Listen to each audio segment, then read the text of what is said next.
Всем привет! Сегодня у нас на обзор новый девайс, который можно считать в 2020 году одним из лучших предложений на рынке. Это клавиатура Bloody B885N. Купил я ее на замену своей старой клавиатуре DX Saber.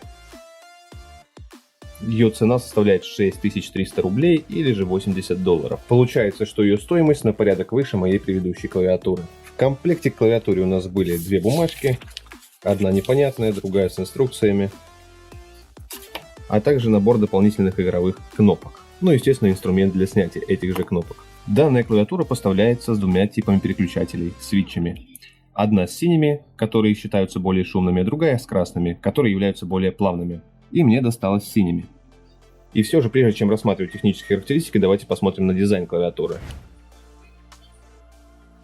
Первое, что мы сделаем, давайте рассмотрим ее форму. Во-первых, как расположены кнопки. Они расположены ступеньками, в принципе, это очень удобно.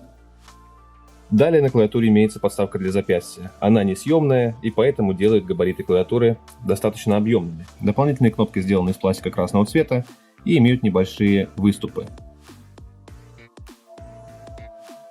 Остальные стандартные кнопки на клавиатуре имеют небольшую шероховатость, от чего не скользит палец. Корпус клавиатуры выполнен из пластика, а вот верхняя его часть выполнена из металла.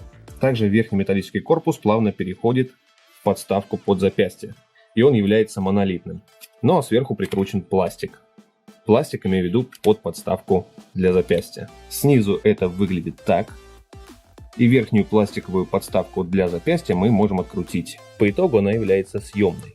Но в этом очень мало смысла, так как саму металлическую накладку мы открутить не можем. Данная клавиатура не совсем прямоугольная и имеет некоторые изгибы по бокам. Но под ними имеется неоновая подсветка, что делает клавиатуру более эстетически приятной.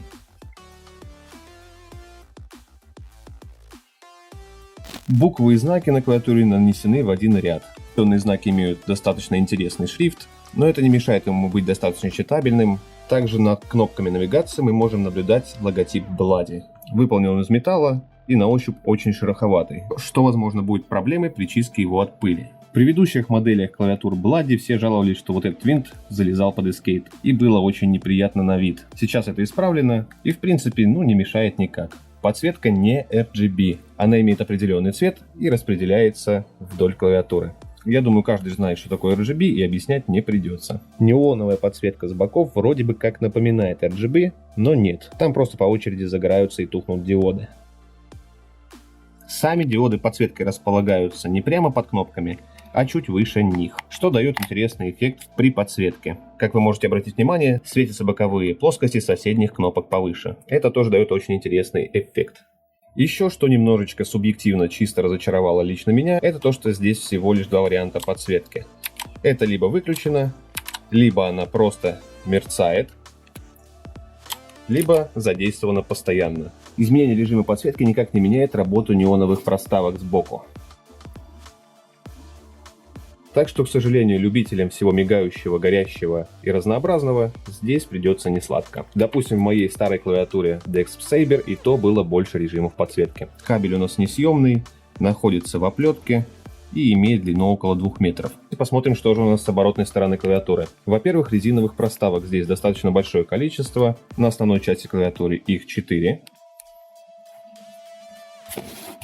И 3 крупных на подставке для запястья. Также имеются ножки для изменения высоты и посадки клавиатуры, которые открываются в сторону. И тоже прорезинены. Также очень интересное решение, которое мы можем здесь увидеть, это дренажное отверстие для вывода влаги и воды, попадающей в клавиатуру. Точно, я чуть не забыл вам показать, как же звучат эти синие свитчи.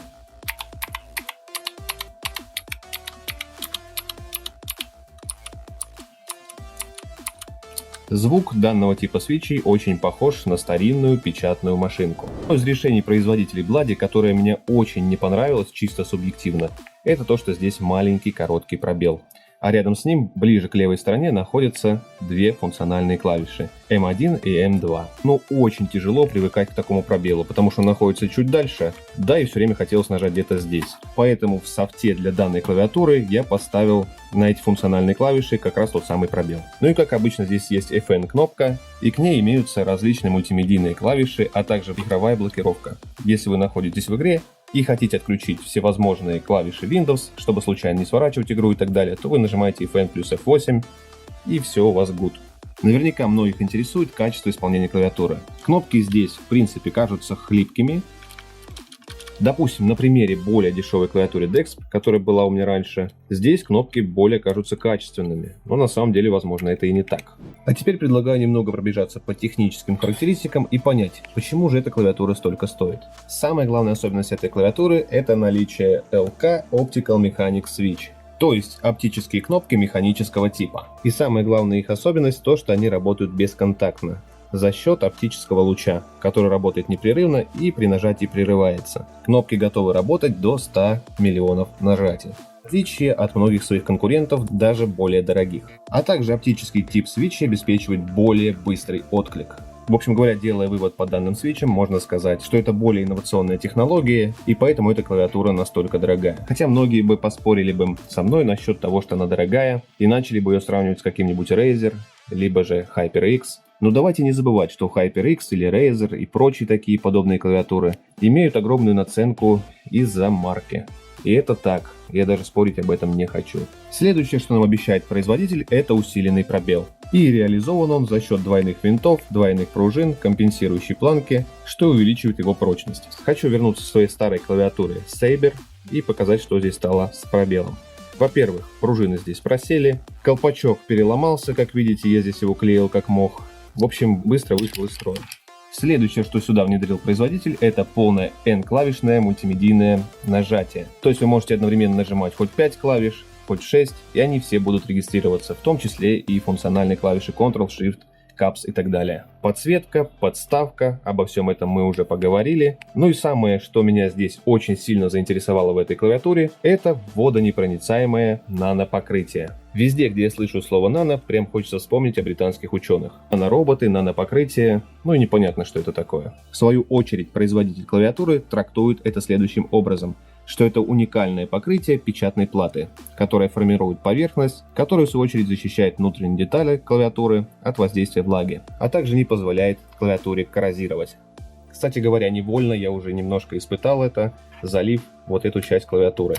Интер у меня немного залип, но в свою очередь ничего не повредилось, в отличие от моей предыдущей клавиатуры. Ну и конечно же у данной клавиатуры имеется наличие программного обеспечения, то есть здесь мы можем задать функциональные клавиши, а также переопределить другие клавиши. Также мы можем здесь понаставить всяких макросов, но это мне не нужно, это я не люблю. Ну и как видите, здесь нет RGB Animation, потому что в клавиатуре не реализована RGB подсветка. Конечно же, хочется сказать еще несколько слов о этой клавиатуре, почему я ее купил. И это, возможно, будет немного субъективно, но все же. Во-первых, у меня есть мышь Bloody V5, которой я пользуюсь уже 7 лет. Можно даже по ее состоянию понять, что уже все затерто, пластик выцвел. Но она работает, ребят, 7 лет. Она тоже была изолита, и что с ней только не было. Но функционирует, как и прежде.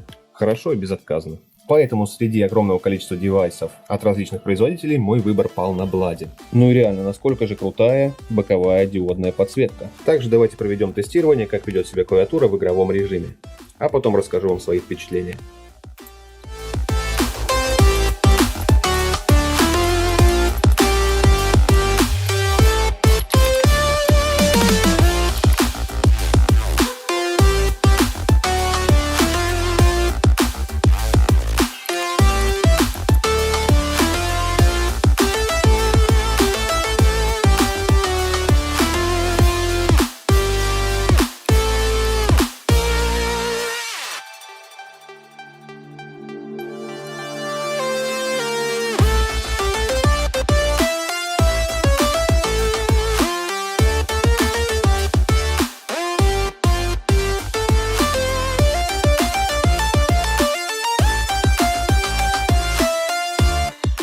Ну и давайте подведем небольшой итог по данной клавиатуре. Что касается игр, все замечательно. Клавиши реагируют быстро, никаких недонажатий нет. То есть кнопки жмутся легко, непринужденно. И все действия, которые вы захотели передать в игре, непосредственно передаются. Никаких промахов по кнопке, за исключением, конечно, пробела. Кстати, по весу сравниваю с DEX Saber. Bloody чуть тяжелее.